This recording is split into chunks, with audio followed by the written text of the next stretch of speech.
Ay, following. Hi guys, welcome again to my channel. It's me, Kerr Pelito.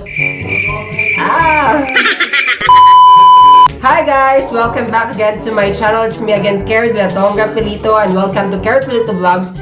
It is my newest account, guys. So dito na po kayo mag-subscribe and hit the bell. Huwag kalimutan mag-comment down below or suggest a video kung anong gusto nyong gawin ko next vlog. So this video is suggested at requested from Ken Lopez. So ilalagay ko dito yung request niya, at yung request niya ngayon is yung Kilay tutorial. So as you can see, nakita niyo po naman na wala pa akong kilay. So today gagawin natin yung kilay. Tapos ko na magawa yung mata, nose line, lahat-lahat except sa kilay. So kilay na lang gagawin natin. So today I have eyebrow pencil, guys.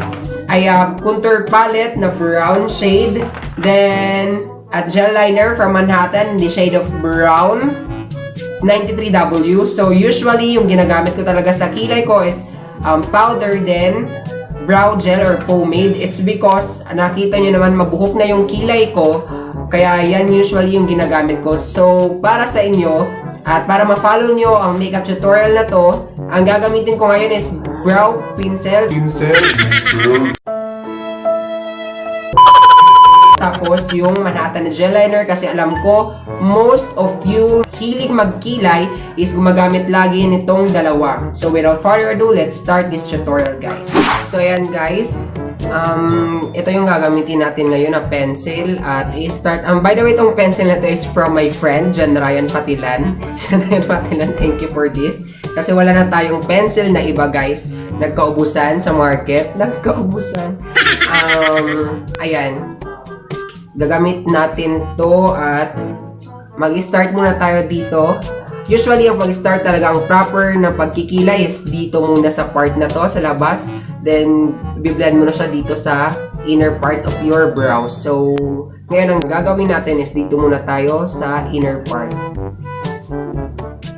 Make sure na gawa ka muna ng outline. So, paggawa ng outline, wag mo muna masyadong ramihan ang paglagay ng product. Dapat yung mabilis ma-blend lang muna, mamshi. Papantayin na natin sa kabila.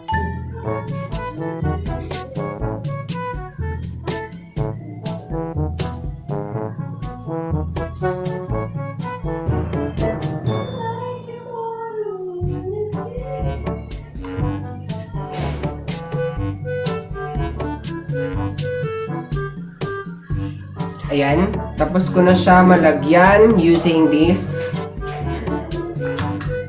Next, sa brow gel na gagamitin natin is the Manhattan Gel Eyeliner Long Lasting in the shade of brown, 93W.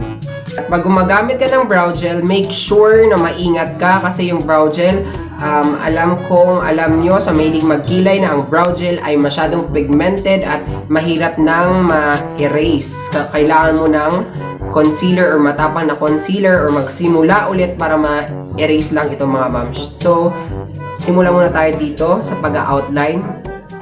From middle, papunta dito sa outer part ng ating kilay. Yan. I'm doing outlines muna, then mamaya ko na siya i-fill in mga mamshies.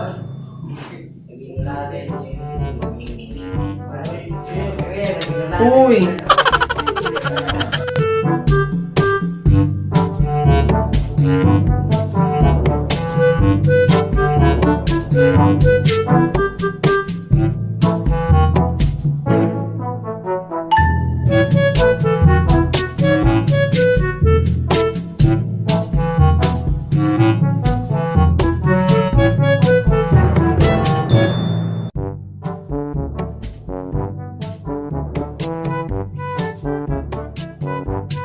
Ayan, I'm done putting outlines, tapos na-fill in ko na din siya. Gagawin ko lang yung kabilang kilay ko, guys. Tapos, i-blend na natin siya using spoolie.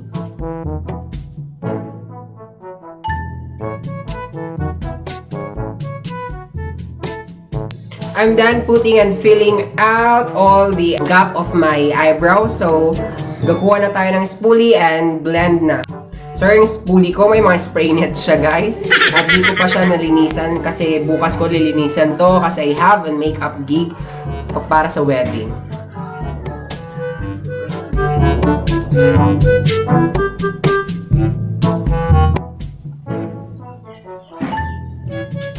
po, tapos na po tayo gumawa ng ating Kilay makeup tutorial. So, again, this tutorial is requested from Ken Lopez. So, thank you Ken Lopez for requesting this. I hope you like it po. So, usually ang pagkikilay talaga is after mo maglagay ng pomade kung ano pa man nilagay mo sa kilay mo, most of makeup artists are cleaning it. Tinatanggal by using concealer yung mga harsh line at tapos yung mga kumalat na linya sa linya.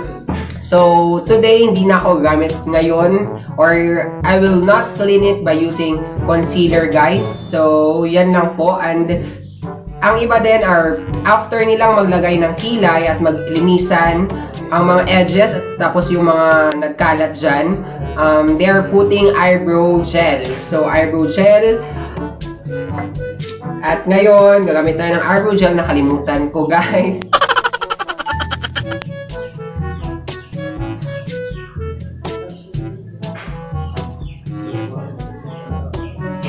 Wait lang, kuha tayo. Huwag tayo manood sa ating viewfinder. Dito ako sa salamin.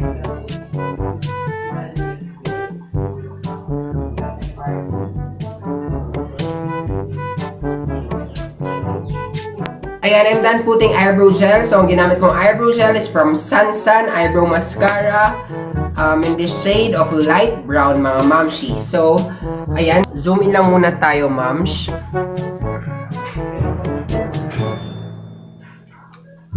Ayan po, sa zoom in ang aking kilay na ginawa ngayon. Sorry kasi medyo may ano dyan. Zoom out.